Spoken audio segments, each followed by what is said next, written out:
Ayy, breathing again. Some gon' leave like trees in the wind. Well, y'all gon' see like B to begin. That BC days, y'all free to pretend. Ayy, cap on the internet, rap we ain't into that. Fact, I'ma interject crazy. Ayy, whack, I'ma intercept that with the intellect. Chat, better give me that gravy. Ayy, that mean chicken. Gotta blow that, get it back, never know the cause. Yak it, get it black, and a few stacks. Never gon' lack any cobras, dog. Ayy, I don't got a cross for the NBA. I seen Tobin, the all white promo vid.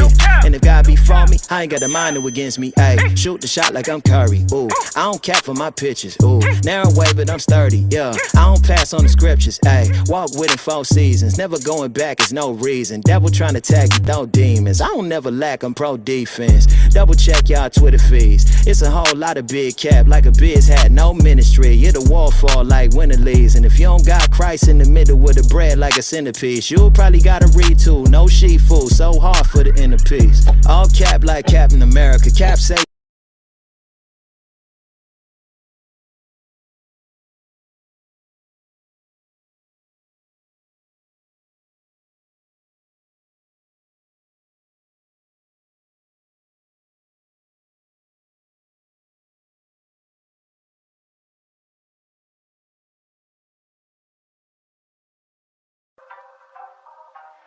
What's good, baby? It's your boy Dale. I'm back in the saddle again. Our motto is to buy, build. We already bought it already, so we already own it, free and clear. Refinance to long-term debt, cash flow. That is the motto. Cliff, man, is that a pretty strong motto, man? What do you think? Man, the model is strong. Like, you're getting each piece of the invest, right?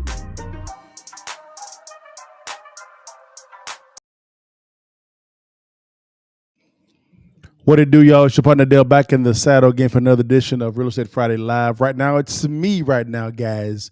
Cliff is on his way. He's handling some business on the appraisal side. So if you could, guys, if you could share if you can, guys, like and subscribe, guys. If you like what you're hearing, and there's a little bell depending on what platform that you're on. Click on that thing. So whenever we go live, just go ahead and it alerts you. And if you're on TikTok, if you could follow me, follow us. If you don't mind, follow me. All it does is just means when I go live, you get to find me faster. That's all it means, guys. But guys, man, this is gonna be a very exciting one for your partner today, man. It's been a very busy week for your boys. Graduation weekend, not for my daughter. My daughter graduates next week, but it's been a very, very busy week for your partner. But it's all good. We still got the bag.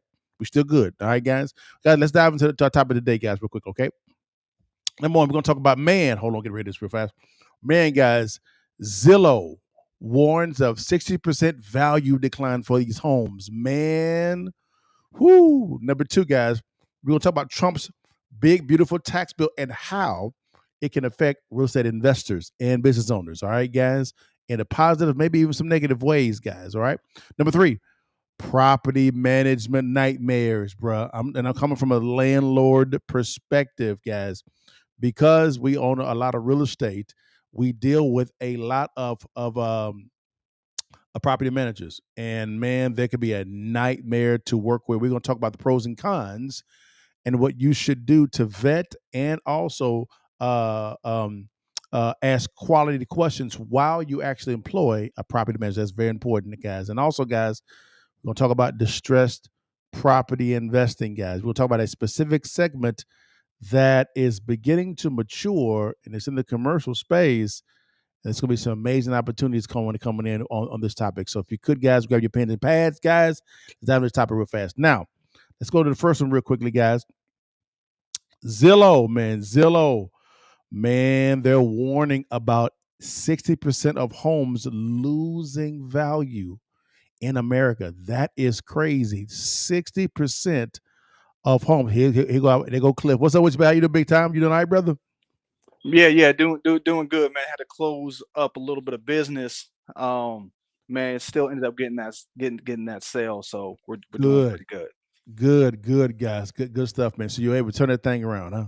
Right. Yeah. So we're doing good, man. But I'm back at it, man. So what we jumping into? Man, what we talk about number one, Cliff, Zillow presented a warning. They presented a warning concerning 60% of homes losing value.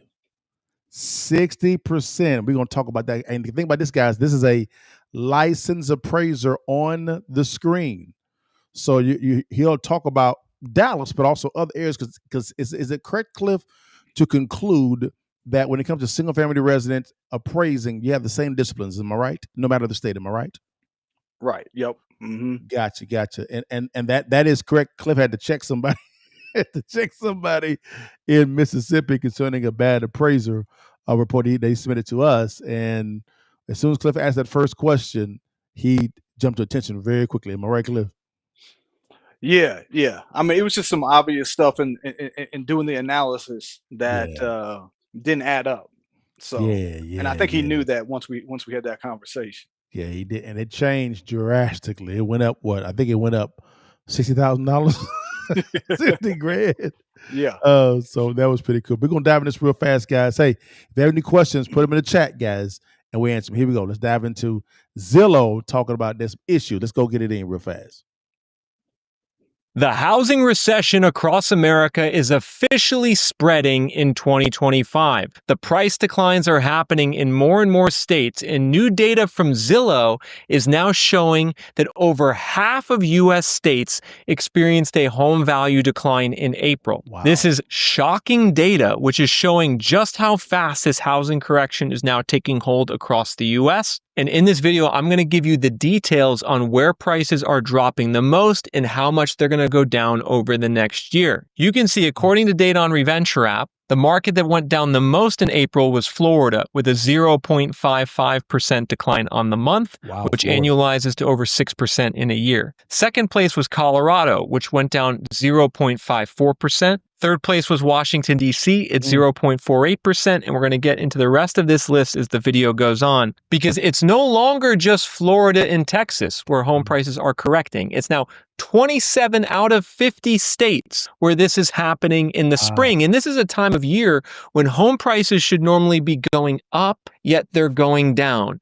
And the reason they're going down is because the home buyer demand on the U.S. housing market is still resting at 30-year lows. There's a massive home buyer boycott going on right now. People cannot pay these sky-high prices at 7% mortgage rates, with Redfin reporting that the spring home buying season sputters as supply jumps to a 5-year high, with existing home sales dropping to a 6-month low. You can see that this existing home sale figure from Redfin is down about 40% from its pandemic peak to only 4.2 million annualized home sales, and that's a level that's the lowest we've seen going back to at least 2012. And the reason buyer demand is low is because prices are too high. Inflation-adjusted home prices right now are in the biggest bubble of all time, and that's deterring would-be. So, Cliff, man, he's saying a lot of information. What do you think about this information? What do you think about what's going on? I mean, it makes sense. Now he's looking nationwide, so I'll kind of bring it down to the areas I'm looking at, which is basically, DFW and Houston and all that. I've been saying, if y'all been paying attention to to us for a while, I've been saying it's going sideways. Yeah. And what I would say, you could easily say it's starting to go down. I'm starting to be pullbacks where I didn't. I'm starting to see longer days on market. But that's been a trend, that it was going sideways, but I agree with them. It's slightly down. Really? The amount of transactions is still very low. We're not seeing nearly as many people selling their property. I mean, at the end of the day, what ended up happening is prices spiked after the pandemic. Wow. They spiked because the interest rates were so low at that point. So the prices just kept going up. Over the next 2 years, when they rose the interest rates, month over month, you're starting to see the a reduction in home sales. And that's just been a continuing trend. What do you think is the reason behind the sales, home sales are kind of really flatlining, going down? What do you think is behind that? I think it's buyers. If you don't have enough buyers, and I think it's a combination, but I think it's mostly the fact that it's too expensive. And so when you throw a house up for sale and ain't nobody there, you're probably, what I find is 90% of the time you're too high. Yeah. And so the market is realizing that there's not enough buyers. The interest rates are too high to justify those high prices. Yeah. I agree with that 100%. Now, I will also say a lot of sellers are not adjusting to this new reality. They're so committed to their price point. You said that's why you're seeing a lot of long days on the market, unless you're a cash buyer. And typically, a cash buyer is going to want some type of discount unless you're moving from like a California, Oregon, or Washington, or New York, where everything is inflated.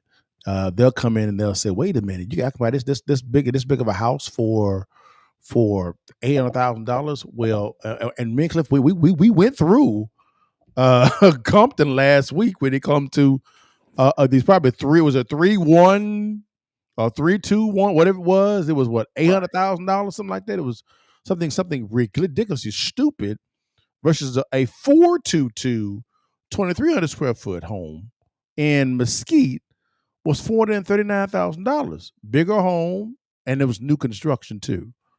So that's what I'm kind of saying, Cliff. You agree, man? You disagree? No, I agree. I mean, it's just a different environment, one that we haven't seen, where you basically have it's just a stagnant market. It is.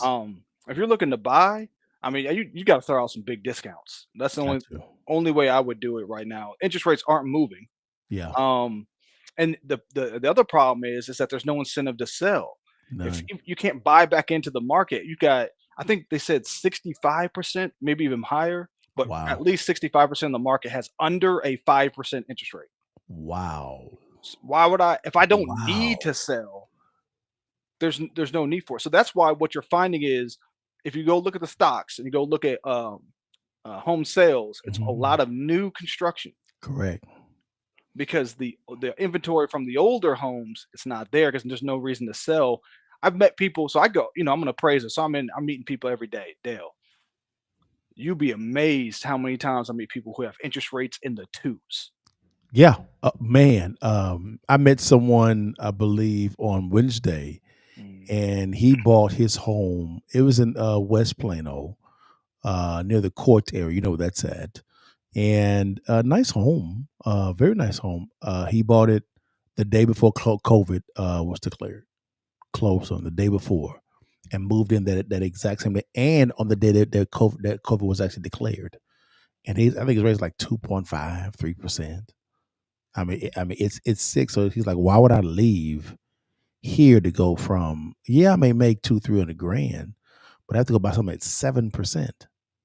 That didn't make any sense to me at all. So I think the Fed chairman is going to have to stop being political and really begin to address these interest rate issues, because I think that the inflation has cooled down. Right, I still like to see how they calculated it, but according to them, it's cooled down. The tariff situations are coming down as well. They're beginning to solve those. China and the U.S. are negotiating, which is great. The U.K. actually agreed to it as well. Also, you have the Ukraine going well. There's lots of stuff going well internationally as well as domestically, and you have the tax bill about to come out, and you have the Trump administration cutting a lot of regulations. The environment is pretty ripe for a rate cut. Would you agree, Cliff, or disagree? yeah, man, what we talked about last week, man, just the Fed moves slow. The problem is they're like they said they're data driven, but by the time you get the data, it's 3 months. You should have cut three last quarter. You're already Yeah, behind. We've already known that the current Fed we had is late. They were late to raise taxes yeah, and they're late to lower them. They just yeah. move slow. He's to me he's not showing much skill. He's not. If you just wait for data, it's like, well, then what do you? I don't understand what we got you for. Your Yeah, job is to read the tea leaves. You know what I'm saying? correct. To get a better idea of what's happening and then jump in at the right time. He don't do none of that. None of that, man. It doesn't make any sense to me at all why he would do that. Unless that's why I'm graduating saying he's been political. To me, that's the only logical conclusion that I have, because I've never seen a Fed chairman talk so much about tariffs and domestic policy and international policy. I'm like, but that ain't your lane, Pippin. Stay in your lane, big dog. And it's focused on monetary policy, unless you're trying to be political. And if that's the case, that's really unfortunate, because a lot of people, there's a lot of money on the sideline saying, I want to play. But right now, it doesn't make sense for me to play right now, because I'm not going to go from a 2% to 7%. 2 to 5, we can talk. We can talk. Yeah, maybe. Like I said, I've been saying it for a minute, man. If you can get the interest rates into the fives, somewhere in the fives, you'll start seeing things loosen up a little bit. Mhm. But we in the sevens, so we got a long, we got a Long way to long go. way to go. Long way to go, y'all. Long way to go. We're looking at buying a new home ourselves, and by God's grace, we make pretty good money, and we can afford, a 7% interest rate, but we don't want to pay 7% interest rate. We know why it'd make more sense for us to go lease. It would. It'd make more sense, and just wait for 12 to 18 months, and then go over somewhere. And I don't mind downsizing for 12 to 18 months. Stack your chips. Get ready to counter move. And if we want to move a lot faster, we can buy out the lease early 2026, buy it out, and go and buy what we want to buy. I'm fine with that. I am. You agree, Cliff? You disagree? No, I mean, to be honest with you, if you're above, I think if your rent is above roughly about 2,500, you actually get bigger home renting. You get a bigger, nicer home renting because probably that home is on an old interest rate. Correct. And I would say you landlords, when it comes to leasing out people, man, stop being pricks when it comes to credit scores. Stop doing that mess. Because of the fact that we're gonna mess around and let someone not become a leasing client for you that may have had some issues in the past because of identity theft, things of that nature. And then what happens after that, guys, is you pass on a good person, and you got somebody that has a good credit score, but then they screw you over. That will happen. I don't know about you, Cliff. Cliff, I think, Cliff, one of your best investments was in the hood. Am I right? Yeah. Was in the hood. A couple miles in the hood too. I've had more problems with properties that's not in the hood. To be honest with you, all right, Cliff, you agree? No, I disagree. Word. Well, let me step back. Definitely got up in the hood. Yeah, Ain't no doubt about that. Let me step back. Let me correct. I'm wrong. I've actually had more in the hood. My bad. Let me correct myself on camera. I've had better success in suburban areas than the hood all day long. So forgive me, y'all. My bad. Yeah. I mean, it all depends what you're looking for. You know what I mean? When you start becoming an investor, it's about what you're looking for, but it don't make a difference. My whole thing is if you could buy cheap, you can make it work. You can. This is the time that you become greater. And I believe in 2026, Patrick Bet-David said this, and I agree with him because of what he said as the variables. In 2026, it's going to be, I think, a boomerang year because you have tariff deals ironed out, regulations ironed out, tax bills ironed out, right? It's an election year. It's America's 275th birthday. So there's so much going on in 2025 that in 2026 it's going to be a boomerang, guys, and it's going to be an amazing time for those that are ready. I'm talking about stocks, bonds, mutual funds, real estate, right? Private equity, venture capital. It's going to be ripe, full of different types of opportunities. Cliff, you agree, man? You disagree? Yeah, I can see that. Yeah. I can see it all starting to come together next year. It makes sense because then we got a lot of this stuff behind us because it's going up and down and everything. Once it gets ironed out, I can see that. Gotcha. All right, guys, let's move over to some taxes, guys. President Trump, they have passed what he calls this big, beautiful bill in the House. Now, they'll probably get some resistance in the Senate because a couple of senators, the Republican, came out and said they didn't like what was actually presented to them. So this is normal. But there's a gentleman that I want to bring on that will explain. He actually explains this bill, and I think to the T. He does a really good job at explaining it. So I'm going to bring him on, clip. We're going to listen to just a little bit of a clip. We're going to talk about how these policies may affect or not affect real estate investors. Here we go. Let's get it in real fast. During President Trump's first term, the Tax Cuts and Jobs Act was passed. This bill dramatically lowered taxes for millions of Americans. However, many provisions from this act are set to expire in 2025. Now, Republicans are rushing to get a new bill passed to extend the TCJA and other significant tax changes. Today, I'm going to be breaking down everything that you need to know about Trump's new bill called the Big Beautiful Bill. Without further ado, let's dive in.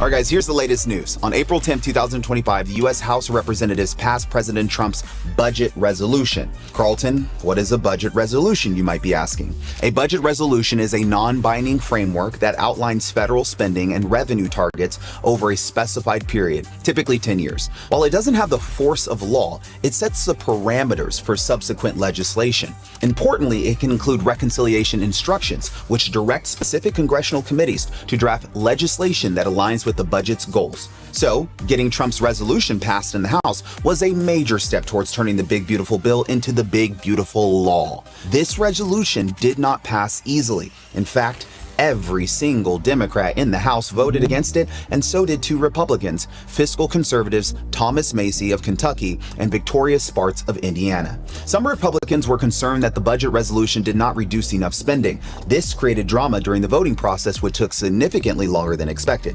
However, the budget proposal did end up passing in a 216 to 214 House vote. Speaking about the budget resolution passing, Speaker of the House Mike Johnson said, "I told you not to doubt us," expressing a high level of confidence about the ability of Republican leaders to get things done in Congress. Now, before I tell you what the next steps are for this bill, what will likely be in the big beautiful bill?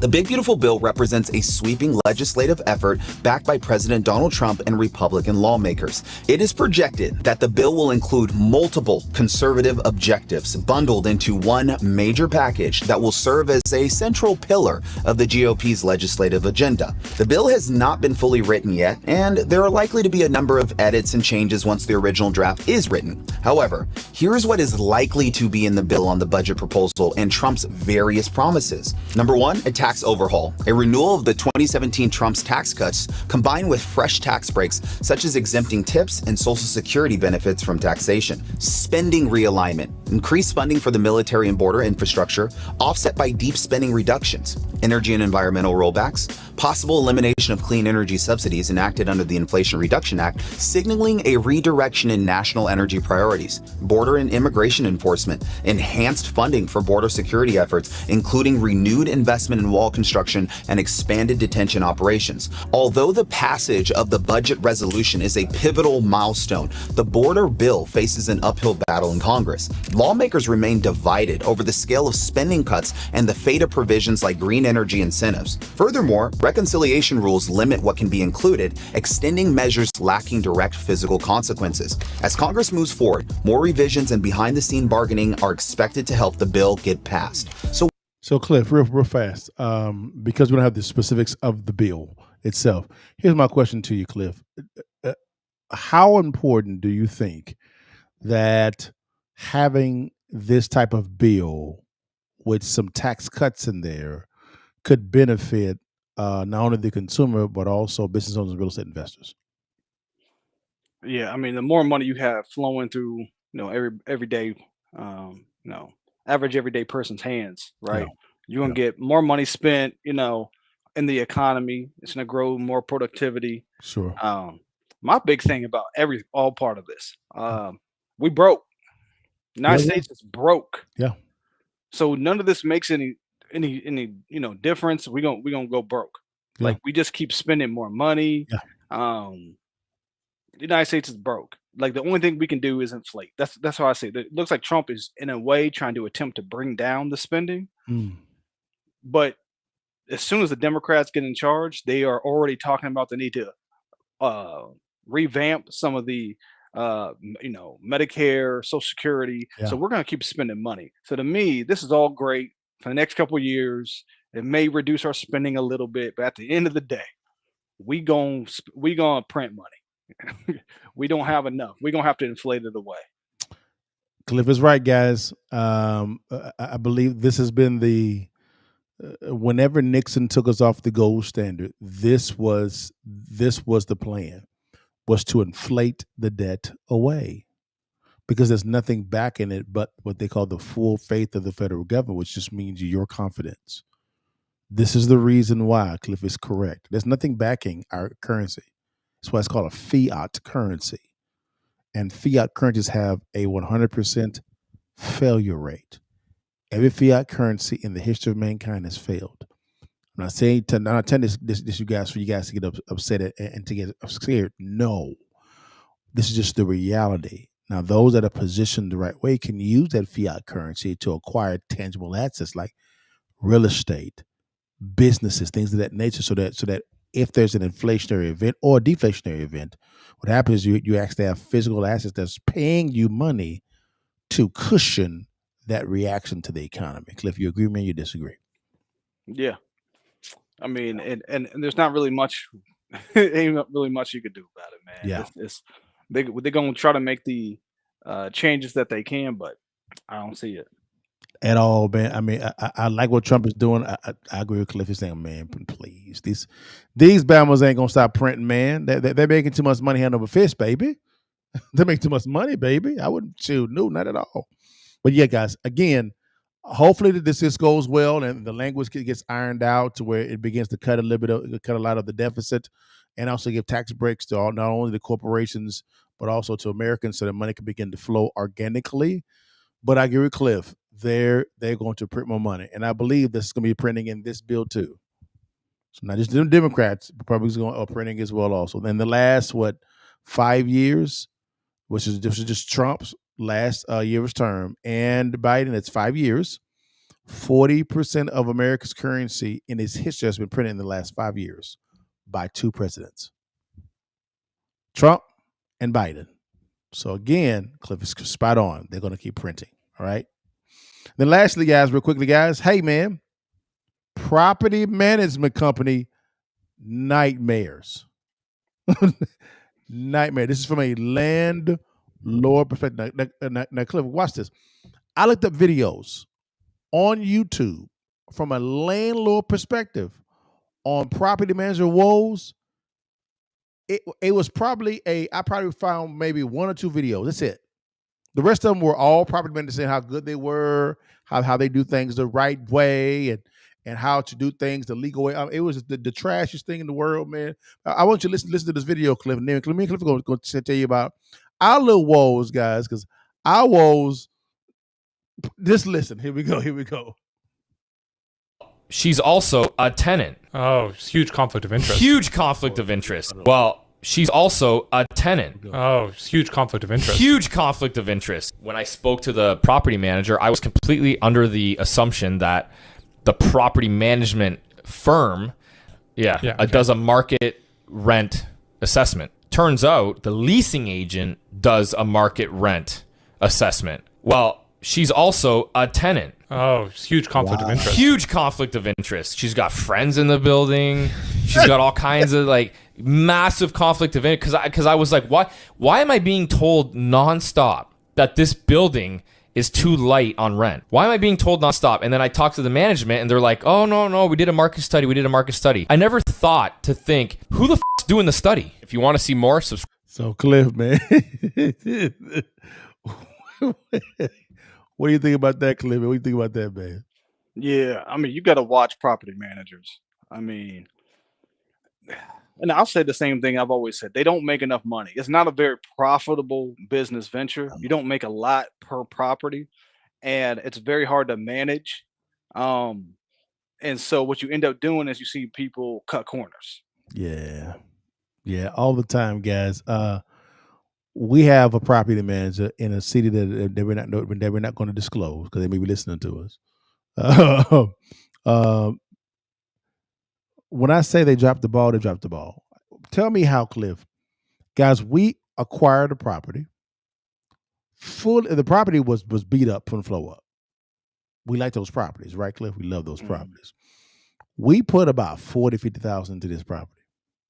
Sure did. It was nice, pristine. So now what happens is typically a property manager, what they do is when you hand them over the keys, they have an internal management team, right?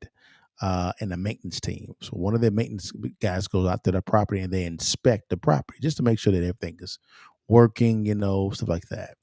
And you have the AC out there, condensers out there, everything is, the bare necessities, stuff like that. Well, again, we're a week after it's been renovated, a week. We come back and we get a bill for $11,000 after we fully renovated the property. We talk about everything. $11,000. Cliff was like, "How in the world?" and we just invested $50,000 in this property, and now they want to spend another $11,000. And what they were asking didn't make any sense. I think for changing the sockets was like $500. We were like, wait a minute, what type of sockets are you? What type of plates are you acquiring? You're gonna get these plates, man, for $10. Like, where you get these plates from? It was crazy. Am I right, Cliff? Yeah, I mean it's what they try to do is when you get the home, you get a property manager, they want a new construction house, Yeah. and when you don't have that, they want you to spend all kind of money on things that got nothing to do with nothing. At the end of the day, you want a safe, sound house that you're trying to rent. Make sure it has everything. We just spent, I think, 60, 40, I forget how Yeah. much Yeah. on Yeah. renovations, man. Mhm. It had no issues. None at all. None. And so again, that's just that's I mean, and this happens in every state: Mississippi, Florida, Texas, Oklahoma, you name it. There, because again, guys, typically you pay a property manager 8 to 10% of the gross rents coming in, no matter if it's a apartment complex or a single dwelling. It may be different depending on the class, right, or the type of property. And like you said, 8 to 10% is not a lot of money. So how do they make their money? Well, that's why they have a maintenance team internally. And so if it costs the maintenance team to get the property rent ready, I don't know, maybe $3,000, they tell you 6, 7. So 3,000 goes to the maintenance team, and the other delta goes to who? The property manager. Every time. So you must know your numbers. You must know. You know what? Walk me through the labor and the part cost, and where you buying your parts from? Where you buying your materials from? Walk me through the cost of that, and they won't do it. Am I right, Cliff? They ain't gonna do it. No, they just kind of give you a number, and they tell you to you got to work with that. And that's the other thing too, is that the property management companies, the maintenance team that they have, the crew that's going to go do the work, they they're more looking at, can we get somebody who will show up? Well, Yeah, yeah, if you overpay, I promise you they'll show up. of And so course. that what ends up happening is they go get guys who they overpay Yeah, because they need to make sure somebody shows up, and they're not doing it cost effectively, right? If you were yeah, to do it, you probably like, I could find somebody to do it for half that cost. What do right. you?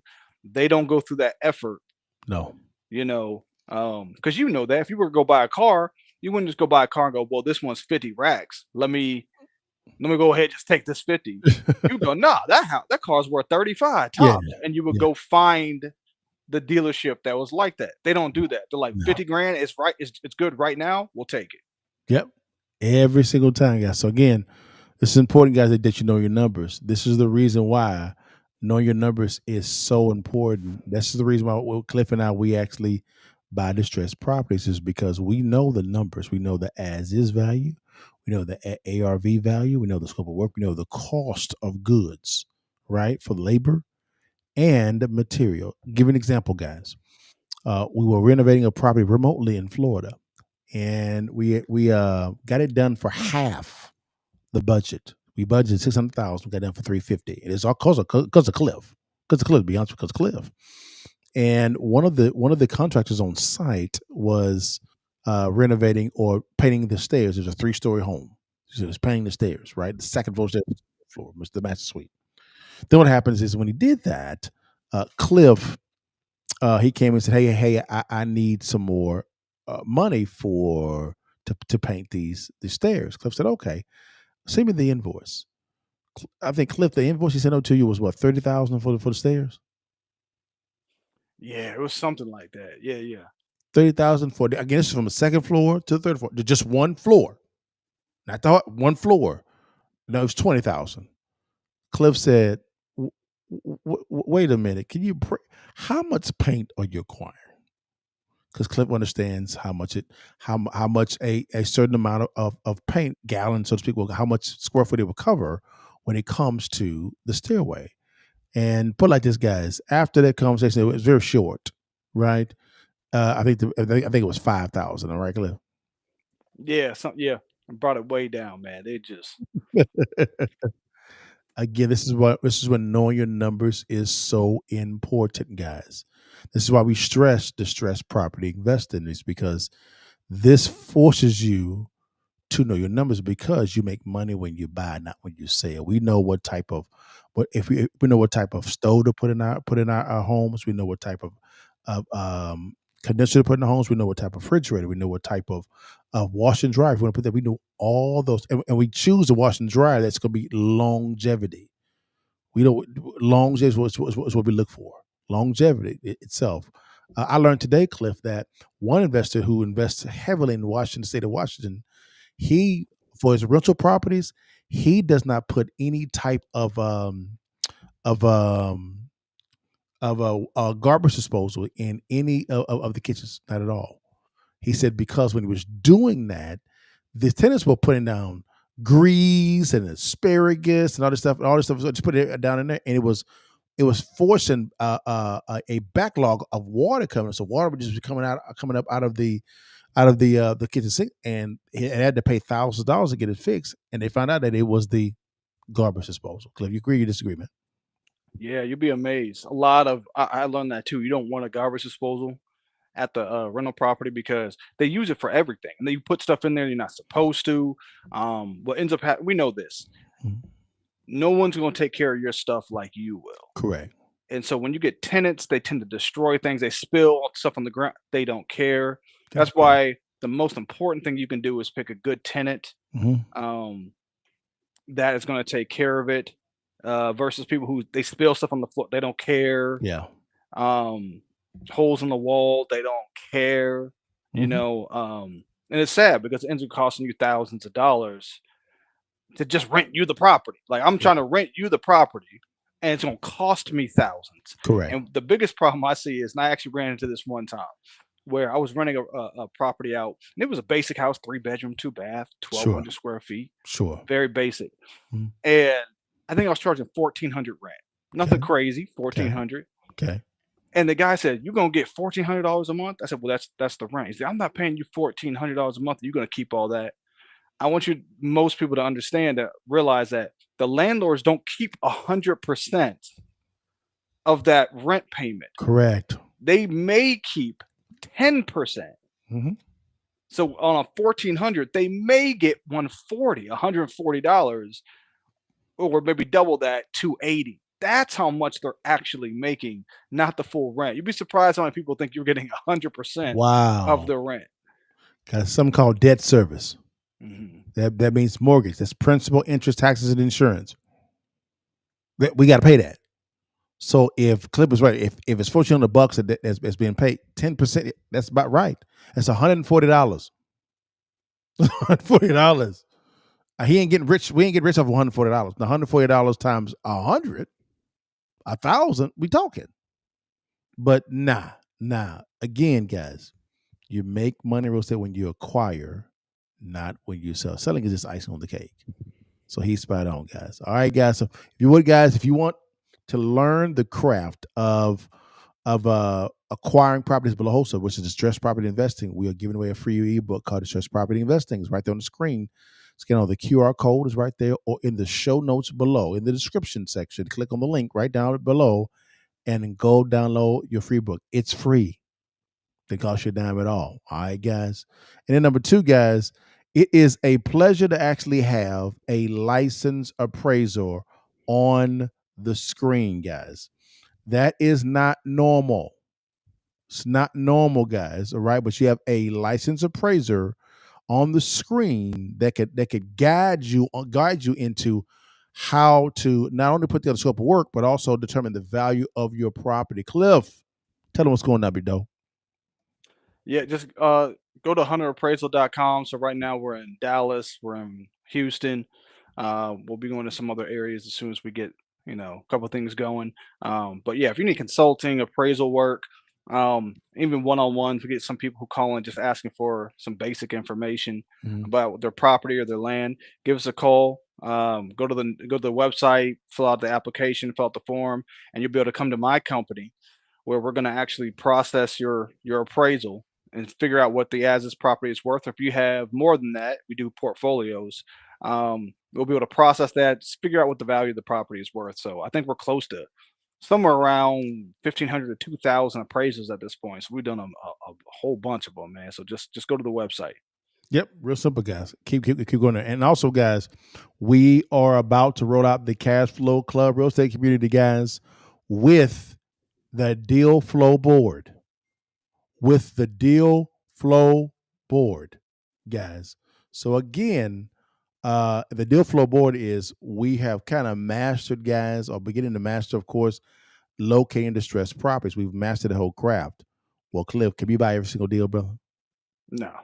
So we can't buy every single deal. We want to share that with our Cash Flow Club Pro members, guys. So therefore, you'll be able to get access to our distressed properties that we get, no matter the city, town, and state, that we get it in our Cash Flow Club Deal Flow Board. We're almost finished getting that thing set up, guys.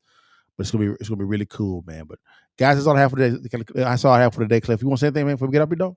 Nah, you're only one deal away. Yes, sir, guys. Well, guys, man, thanks so much. God bless you. You know, I leave it every time before you leave. All right, you see that thing, baby. Thanks for your mom and high spot. All right, guys. See you guys next week. All right, y'all. Peace. Okay, so you did fixes and flips first, or were they? Now it sounds like you're more buy and hold. Okay, so you're wholesaling first. Okay, because I was broke. I had no credit, I had no money, so I had to get some money coming in. So I learned how to do wholesale. And you were doing wholesaling at the good time too. 2000. When it wasn't so saturated. There was. I kind of saw the debacle coming. Okay, it didn't make any sense. I was like, wait a minute, how can you lend out to retail buyers 99.7%? Yeah, just a little bit of a down tick. It's insolvent. And you got to remember, in some states, because I lived in Florida at the time, you could have loan to value above 100% of your property. Right. The first property that I bought, it was 110%. We left the bank with like $30,000. Yes. Yeah. Yes. It was amazing to me. I was like, why am I not doing this all the time? But then clearly 08, 09 let me know why people shouldn't have been doing that all the time. 08, 09, that's why I made that lion's share of my money. Wow. People okay. were actually running from the cows. I was running to it. Of course. Because I saw it was coming. Okay. A lot of my business colleagues back then were buying flippers. Yeah. I didn't think it was wise for me to share 50% of my profit with Uncle Sam. He didn't do no work. Okay. So why would I give him free money? Of course. Okay, how can I make sure I'm still legal, but keep the lion's share of the cash flow? Of course. So I began studying the tax code with my accountants and CPAs, and I said, okay, I'm going to buy a whole lot of properties. Now watch this. I actually buy a lot of properties, and I take home money when I actually acquire it. Every single time. Okay, you need to break that down just a little bit. If you wanted to know how successful real estate investors make money when they acquire real estate and not when they sell it, click on the link below or swipe up and download our free ebook, Distressed Property Investing. The blueprint is in the ebook. Stay blessed, holler at your partner, and download the ebook today.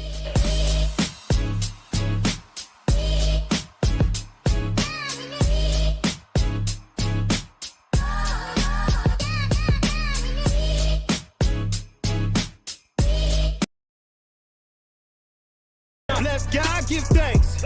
Bless God, give thanks. Bless God, give thanks.